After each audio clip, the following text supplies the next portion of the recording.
नमस्कार, हमारा नाम है अदिति। आपने देखना शुरू कर दिया है एकदम कड़क। आज हम जानेंगे दिन भर की खास खबरें। माघ पूर्णिमा स्नान के बाद भी प्रयागराज जाने वाली ट्रेनों में भारी भीड़ बनी हुई है। महाकुंभ और अन्य जगहों के यात्री ट्रेनों में चढ़ने के लिए धक्का मुक्की कर रहे हैं, जिससे कई यात्री चोटिल हो रहे हैं। मुजफ्फरपुर जंक्शन से गुरुवार को पवन एक्सप्रेस और स्वतंत्रता सेनानी एक्सप्रेस गुजरी, जिनमें भारी भीड़ थी। ट्रेन के आते ही अफरा तफरी मच गई और यात्री कोच में चढ़ने के लिए संघर्ष करने लगे। भीड़ के धक्के से एक महिला प्लेटफॉर्म पर गिर गई, जबकि उसके 2 बच्चे ट्रेन में चढ़ चुके थे। पति ने भी चलती ट्रेन से कूदकर उतरने का फैसला किया। इस तरह यात्रियों की परेशानी लगातार बढ़ रही है। अब जानते हैं अगली खबर। आरजेडी प्रमुख लालू प्रसाद यादव के बयान से बिहार की राजनीति गर्मा गई है। उन्होंने कहा कि जब तक वे हैं, बिहार में बीजेपी की सरकार नहीं बनेगी। इस पर बीजेपी नेताओं ने पलटवार किया। केंद्रीय मंत्री जीतन राम मांझी ने तंज कसते हुए कहा कि लालू यादव कोई भविष्यवक्ता नहीं है, पहले अपने घर की चिंता करें। मांझी ने आत्मविश्वास से दावा किया कि बिहार में 2025 में नीतीश कुमार के नेतृत्व में एनडीए की सरकार बनेगी और 225 सीटों पर जीत मिलेगी। उन्होंने प्रधानमंत्री नरेंद्र मोदी की भागलपुर यात्रा का जिक्र करते हुए कहा कि बिहार को इससे कई तोहफे मिलेंगे। वहीं लालू यादव ने कहा कि दिल्ली चुनाव के नतीजों का बिहार पर असर नहीं होगा और 2025 में तेजस्वी यादव के नेतृत्व में महागठबंधन की सरकार बनेगी।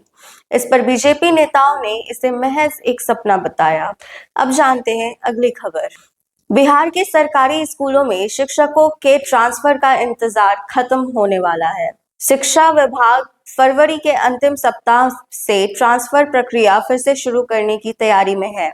इस बार ट्रांसफर कोडिंग सिस्टम के जरिए होगा, जिससे पारदर्शिता बनी रहे।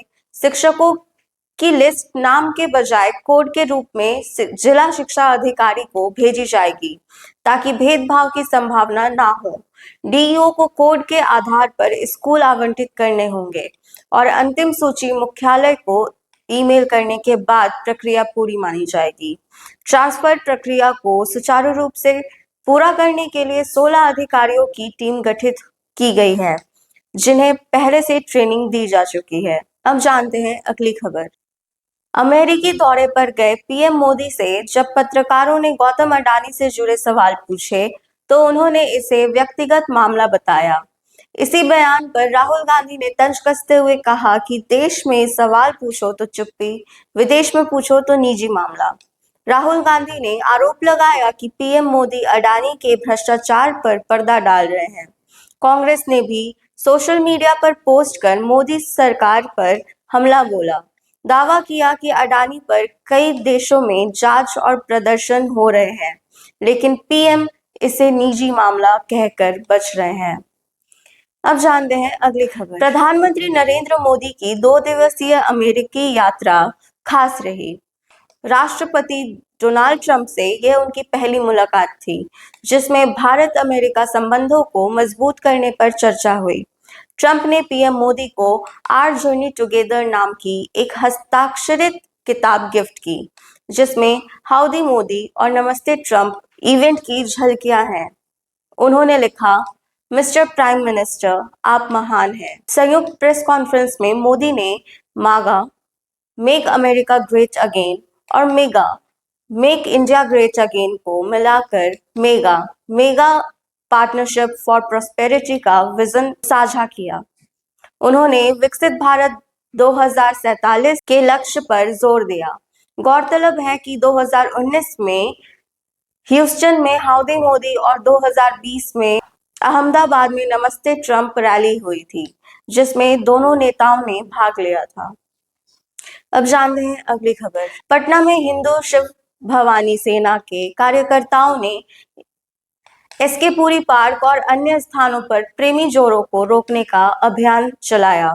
संगठन के अध्यक्ष लव कुमार सिंह ने कहा कि वैलेंटाइन डे पश्चिम संस्कृति का हिस्सा है और इसे खत्म करना चाहिए।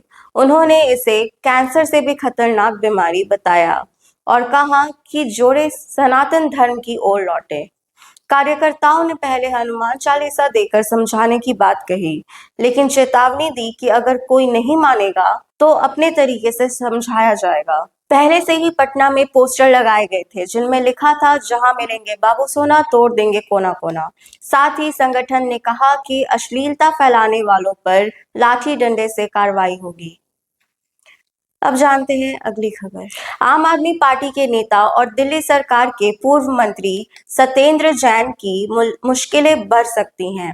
केंद्रीय गृह मंत्रालय के राष्ट्रपति ने उनके खिलाफ कानूनी कार्रवाई की स्वीकृति देने का अनुरोध किया है। यह अनुरोध भारतीय नागरिक सुरक्षा संहिता 2023 की धारा 218 के तहत किया गया। सूत्रों के मुताबिक प्रवर्तन निदेशालय की जांच में जैन के खिलाफ पर्याप्त सबूत मिले हैं। ईडी ने मनी लॉन्ड्रिंग मामले में 2022 में उन्हें गिरफ्तार किया था, हालांकि वो फिलहाल जमानत पर है। यह मामला 2017 में सीबीआई द्वारा दर्ज आय से अधिक संपत्ति के आरोपों से जुड़ा है। सीबीआई के अनुसार जैन की संपत्ति उनकी आय के ज्ञात स्रोतों से 217% अधिक थी। अब सरकार की मंजूरी के बाद उनके खिलाफ कानूनी कार्रवाई आगे बढ़ सकती है। अब जानते हैं अगली खबर। बिहार बीजेपी ने राजद के मुख्य प्रवक्ता शक्ति सिंह यादव का एक वीडियो शेयर किया है, जिसमें वह एक होटल के कमरे में बैठे दिख रहे हैं। बीजेपी का आरोप है कि इस वीडियो में शराबबंदी कानून की धज्जियां उड़ाई जा रही हैं। वीडियो सामने आने के बाद बीजेपी ने तेजस्वी यादव और राजद पर हमला बोला है। वीडियो में शक्ति यादव के साथ 3-4 और लोग नजर आ रहे हैं। बीजेपी प्रवक्ता कुंतल कृष्ण ने इस वीडियो के जरिए तेजस्वी यादव को घेरते हुए आरोप लगाया कि पहले उन्होंने शराब व्यापारियों से चंदा लिया और अब उनके प्रवक्ता शराब के नशे में हैं। इस वीडियो को लेकर सोशल मीडिया पर भी प्रतिक्रियाएं आ रही हैं। कई यूजर्स ने कार्रवाई की मांग की है, तो कुछ ने इसे सत्ता की लड़ाई से जोड़कर देखा है। हालांकि शक्ति सिंह यादव ने इस पर कोई प्रतिक्रिया नहीं दी है। अब जानते हैं अगली खबर। मोतिहारी जिले के अरेराज में पुलिस हिरासत से शराब तस्कर सूरज कुमार फरार हो गया। पुलिस उसे मेडिकल जांच के लिए अनुमंडलीय अस्पताल ले गई थी, जहां वह हथकड़ी सरकाकर भाग निकला। वहीं झरोखर थाना से गांजा तस्कर लक्ष्मी नारायण साहब भी पुलिस को चकमा देकर फरार हो गया। ऐसे ही दिन भर की खास खबरों के लिए देखते रहें एकदम कड़क। धन्यवाद।